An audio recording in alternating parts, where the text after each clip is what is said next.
my dear student, my name is Sheikh Saddam and I welcome you all on my YouTube channel Golden Tutorial। और आज का हमारा topic है संत वाणी की दूसरी कविता आ संत कृपा झाली, जिसका मतलब होता है संतों का आशीर्वाद मिलना। इसका मतलब होता है जो संत जिन्होंने अपनी पूरी जिंदगी भर की कमाई है, जो भी नॉलेज है, उन्होंने अपनी सारी नॉलेज को इकट्ठा करके हमें आशीर्वाद के रूप में उन्होंने सौंप कर गई है। संत कृपा झाली को लिखा है संत बहिनाबाई ने, जिसका जन्म 1668 में हुआ और इनकी मृत्यु 1700 में हुई। वारकरी संप्रदायातील संत कवयित्री। वारकरी संप्रदायातील मतलब होता है जो पंढरपुर के अंदर जो मंदिर है, विठ्ठल मंदिर, उनकी मंदिर के लिए सज्जन जो है 15-15, 20-20 और 25-25 और कोई कोई तो है जो पूरे 30 दिन, 1 महीना, 1.5 महीने तक के चल कर वहाँ पर जाते हैं, उनको बोला जाता है वारकरी। संप्रदायातील मतलब होता है ग्रुप। तो ये वहाँ की संत कवयित्री है। संत तुकाराम यांच्या शिष्य। संत तुकाराम की जो है ये शिष्य है, ये स्टूडेंट रह चुकी है और संत तुकाराम उनके गुरु थे। ओव्य, श्लोक, आरत्या इत्यादि रचना प्रसिद्ध। ओव्य मतलब होता है जो 2 लाइन में लिखी जाती है, श्लोक मतलब होता है जो 4 लाइन में लिखी जाती है, और आरती जो मंदिर में जो आरती होती है वो भी इनकी जो है एक रचना है जो बहुत ही ज़्यादा प्रसिद्ध है, जो बहुत ही ज़्यादा फेमस है। संत तुकाराम यांच्या काव्य रचनेच्या आणि व्यक्तिमत्वाचे बहिणाबाई यांच्या काव्यरचनेवर प्रभाव जाणवतो। तो ये जो है किसकी शिष्य थी? संत तुकाराम जी की शिष्य संत बहिनाबाई थी। तो इनकी कविता के अंदर कैसी पर्सनालिटी लगती थी? संत तुकाराम की कविता के जैसी। तो जो जैसी संत तुकाराम जी की कविता होती थी, ठीक उसी तरह जो है संत बहिनाबाई, इनकी कविताओं के अंदर भी वैसी फीलिंग और वैसा प्रभाव आता था। संत तुकाराम यांच्या काव्यरचनाची आणि व्यक्तिमत्वाच्या बहिणाबाई यांच्या काव्यरचनेवर प्रभाव जाणवतो। इसका मतलब समझ में आ गया? भक्ती भावनाचे उत्कट आविष्कार हा त्यांच्या अभंग रचनेचे विशेष। तो विशेष मतलब खासियत, उनकी कविताओं की, उनकी रचनाओं की खासियत क्या थी? वो भक्ति भावना जो है उसके अंदर बहुत ही अच्छे तरीके से प्रसिद्ध करते थे, उस चीज़ के अंदर लिखते थे वो।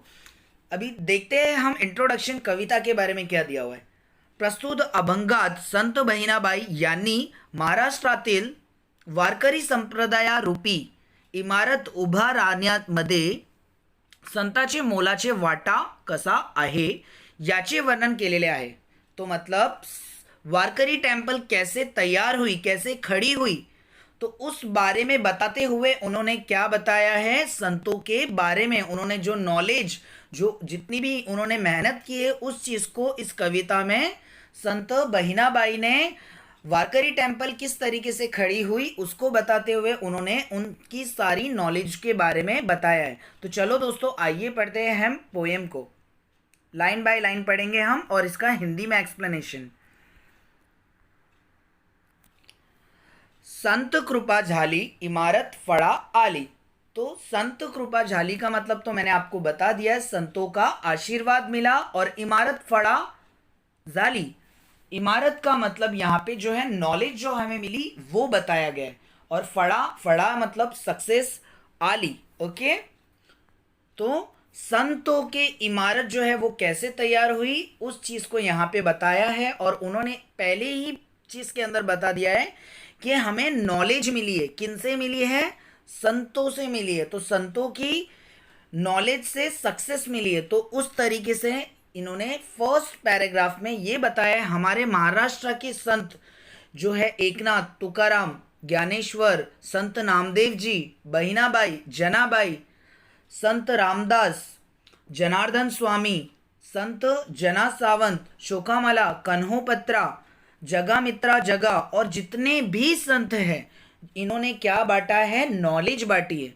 और उसी चीज़ के वजह से सक्सेस मिला है, उस चीज़ के बारे में वो यहाँ पे बता रहे हैं।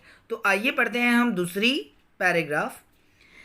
ज्ञानदेव रचिले पाया उभा राहिले देवा लया। तो ज्ञानदेव मतलब ज्ञानेश्वर जी के बारे में ये बात कर रहे। उन्होंने क्या किया है? ये वारकरी टेम्पल जो है उनका फाउंडेशन डाला है, उनका पाया वो उन्होंने स्टार्ट किया है। तो शुरुआत किसने की? ज्ञानेश्वर ने स्टार्ट किया। ओके, तो ये चीज़ यहाँ पे बताई गई है, जिसे उन्होंने जो है भगवत गीता को जो है बहुत ही कम उम्र में उन्होंने ट्रांसलेट किया, और जितने भी रिलीजियस टॉर्चर चलते थे और भेदभाव चलते थे उस चीज़ के ऊपर उन्होंने अपना नॉलेज शेयर किया और लोगों के अंदर जागरूकता लाई, जिसकी वजह से रिलीजियस टॉर्चर उस वक्त ख़त्म हुए। तो उन्होंने बर्ड्स, एनिमल और जितनी भी लिविंग थिंग थी, जितनी भी चीज़ें हैं, उन चीज़ के बारे में उन्होंने वहाँ पे नॉलेज शेयर किए, तो इसलिए उनको पाया बोला गया है। ठीक है, तो ज्ञानेश्वर जी ने क्या किया? वारकरी टेम्पल है उनका पाया जो है वो डाला।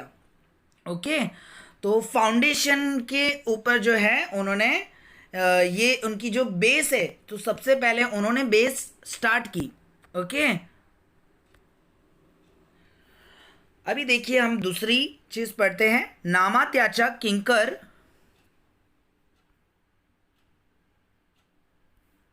नामात्याचा किंकर तेने रचिले ते आवार।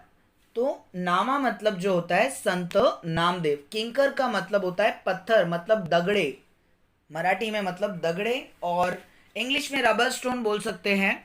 ठीक है, तो नामदेव जी ने क्या किया है? जो फाउंडेशन, जो पाया ज्ञानेश्वर जी ने डाला था, उसी के ऊपर उन्होंने क्या किया? किंकर मतलब जो है बारीक बारीक जो पत्थर होते हैं ना, उन्होंने उस चीज को स्ट्रॉन्ग करने के लिए उन्होंने उसके अंदर डाला।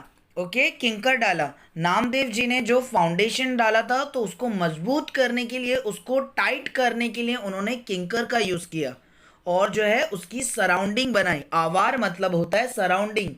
ओके, तो इस चीज का मतलब पता चला। तो हम आगे बढ़ते हैं। जनार्दन एकनाथ खांब दिदला भागवत। ओके, तो जनार्दन मतलब जो होता है एकनाथ जी के गुरु, और एकनाथ इनके शिष्य थे। तो जनार्दन एकनाथ जी ने क्या किया है? पिल्लर मतलब खांब, खांब मतलब बैम्बू। तो उन्होंने क्या किया है? पिल्लर डाला है, और इस चीज का उन्होंने रोल निभाया है। जो भगवत गीता को ट्रांसलेट किया गया था, उनको उन्होंने लोगों के घर पर जाके और लोगों तक उन्होंने पहुंचाया है। तो इसलिए उनको बोला गया है खांब दिदला भागवत। तुका झाले कळस भजन करा सावकाश। तो मतलब तुका मतलब होता है तुकाराम, झालेस मतलब हो गए, उनको कड़स बोला गया, उनको बहुत ही इंपॉर्टेंट बताया गया, क्योंकि तुकाराम जी के बिना जो है वारकरी टेम्पल जो है सूनी हो जाएगी। क्यों? क्योंकि उनकी कीर्तन, उनके जो भजन हैं, उनके वजह से जो है लोगों के अंदर जागरूकता आती थी। महाभारत, रामायण की कहानी सुनाकर सभी को सच्चाई की राह पर वो लेकर आते थे, इसलिए उनको बोला गया है तुका झाले कड़स। सावकाश, सावकाश मतलब जो होता है एकदम सावधान और एकदम स्लोली स्लोली करना, हड़ू हड़ू। ठीक है, तो उनको सभी को, लोगों के अंदर जागरूकता लाना, कौन सी चीज सही है और कौन सी चीज गलत है, इस चीज के बारे में डिसीजन लेने में वो मदद करते थे, महाभारत और रामायण की कहानी सुनाकर। तो उनकी जो कीर्तने और भजन होते थे, वो हमेशा वो डेली किया करते थे, तो ताकि जो है लोगों को सक्सेस मिले, लोगों को उस चीज़ के बारे में समझ मिले। ओके, तो हम आखिरी पैराग्राफ पढ़ते हैं। बनी बहिनी मने फडकती ध्वजा निरूपणे केले बोजा। तो बहिनी मतलब होता है संत बहिनाबाई, जिसने ये कविता लिखी है। ओके, और फड़कती मतलब लहराना, ध्वजा मतलब जो होता है झंडा। तो इन्होंने क्या किया है? हमें इन सारे संतों के बारे में सारी जो नॉलेज है वो उन्होंने हम तक के पहुंचाई है, तो इसलिए उनको फड़कती ध्वजा बताया गया है। निरूपणा केले बोझा, निरूपणा मतलब होता है प्रवचन, कीर्तन और निवेदन। ओके, और केले मतलब करना, और बोझा मतलब होता है भक्ति भावना और या तो फिर छान। तो उन्होंने बहुत ही सुंदर रूप से इस कविता के अंदर सारे संत के बारे में हमें और भी अच्छी अच्छी बातें बताई है।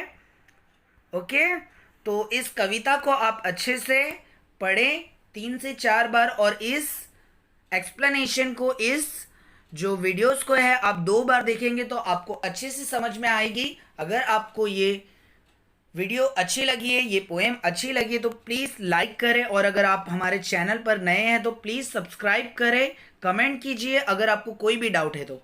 Thank you so much.